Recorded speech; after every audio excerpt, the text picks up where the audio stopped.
రైతుల అభ్యున్నతే ప్రభుత్వ ప్రధాన లక్ష్యమని, రైతులకు ప్రభుత్వం అండగా ఉంటుందనే భరోసాను కల్పిస్తూ ఎస్కోట నియోజకవర్గ ఎమ్మెల్యే కోళ్ల లలిత కుమారి వరిధాన్యం కొనుగోలు ప్రారంభోత్సవ కార్యక్రమాన్ని ఘనంగా ప్రారంభించారు. ఈ కార్యక్రమానికి విచ్చేసిన ఎమ్మెల్యేకి స్థానిక తెలుగుదేశం పార్టీ నాయకులు పుష్పగుచ్చం అందించి సాలువాతో సత్కరించారు.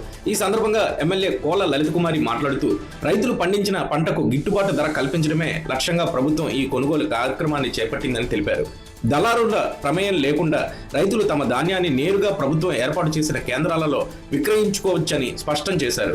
కొనుగోలు ప్రక్రియను అధికారులు మరింత వేగవంతం చేసి రైతుల నుంచి ధాన్యాన్ని సకాలంలో సేకరించాలని ఆదేశించారు. ధాన్యం కొనుగోలు కార్యక్రమం ప్రారంభం కావడంతో ఈ ప్రాంత రైతులు హర్షం వ్యక్తం చేస్తున్నారు. రైతే రాజుగా ఉన్న మన ఆంధ్రప్రదేశ్లో కన్నతల్లితో పాటు కన్నతల్లి లాంటి వ్యవసాయాన్ని మన కుటుంబాల్లో చేసుకోవడం మన రైతు వారి ఆనవాయితీ.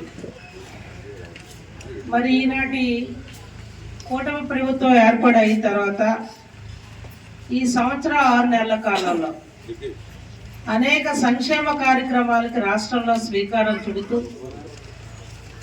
రైతు కూడా ఆర్థికంగా బాగుండాలి, రైతు ఈనాటి ఒడిదొడుకుల్లో కూటమి ప్రభుత్వం రైతుకు తోడుగా అండగా ఉండాలి అని కేంద్ర రాష్ట్ర ప్రభుత్వాలు రైతుల కోసం అనేక సంక్షేమాలకు శ్రీకారం చుట్టడం జరిగింది. మన అందరికీ తెలుసు, గత ప్రభుత్వ నిర్లక్ష్యమా మన దురదృష్టమా, గత 5 ఏళ్ల నాటి అనుభవం ఒక్కసారి నెమరు వేసుకుంటే రైతులను ఆనాడు విస్మరిస్తే ఆనాటి ప్రభుత్వం ఈనాటి ప్రభుత్వం పెద్ద మనసుతో రైతులకి అనేక సంక్షేమాలు, ఏదైతే ధాన్యం విత్తనం దగ్గర నుంచి ధాన్యం పండిన పంట కొనుగోలు వరకు ఒక్కసారి మనం ఆలోచిస్తే కేంద్ర ప్రభుత్వ సహకారంతో రాష్ట్ర ప్రభుత్వం సుపరిపాలన తొలి అడుగుల్లో మళ్ళా రైతుల కోసం ఏదైతే ఎన్నికల మీ అందరూ అభిమానించి నమ్మి కూటమి ప్రభుత్వాన్ని గెలిపించి ఈ లలితమ్మను ఆదరించారో, మరి ఆ దశగా కూడా కూటమి ప్రభుత్వం బాధ్యత అన్ని రంగాలు కూడా ఇవాళ మన ముఖ్యమంత్రి గారి సహకారం, ఉప ముఖ్యమంత్రి గారి సహకారం, సంబంధిత మంత్రులైన అచ్చెన్నాయుడు గారి సహకారంతో ఇవాళ ఎన్నో కార్యక్రమాలు మన ప్రాంతం లేదు. కానీ ఏదైతే చిత్తూరు జిల్లాలో మామిడి కూడా పండిన పంటను కొని ఎక్కువ డబ్బులు ఇవ్వడం జరిగింది. పత్రికలు మీరు చూస్తే పసుపును ప్రోత్సహిస్తున్నాం, పసుపు పంట, పత్తిని ప్రోత్సహిస్తున్నాం, మొక్కజొన్నను ప్రోత్సహిస్తున్నాం.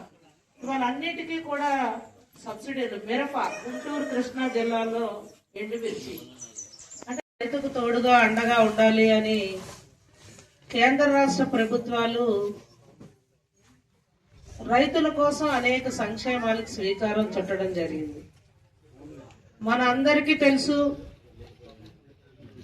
గత ప్రభుత్వ నిర్లక్ష్యమా మన దురదృష్టమా, గత 5 ఏళ్ల నాటి అనుభవం ఒక్కసారి నెమరు వేసుకుంటే రైతులను ఆనాడు విస్మరిస్తే ఆనాటి ప్రభుత్వం ఈనాటి ప్రభుత్వం పెద్ద మనసుతో రైతులకి అనేక సంక్షేమాలు,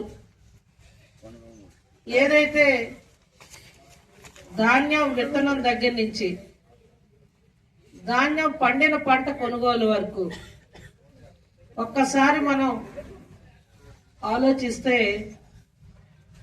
ఇవాళ కేంద్ర ప్రభుత్వ సహకారంతో రాష్ట్ర ప్రభుత్వం సుపరిపాలన తొలి అడుగుల్లో మళ్ళా రైతుల కోసం ఏదైతే ఎన్నికల మీ అందరూ అభిమాని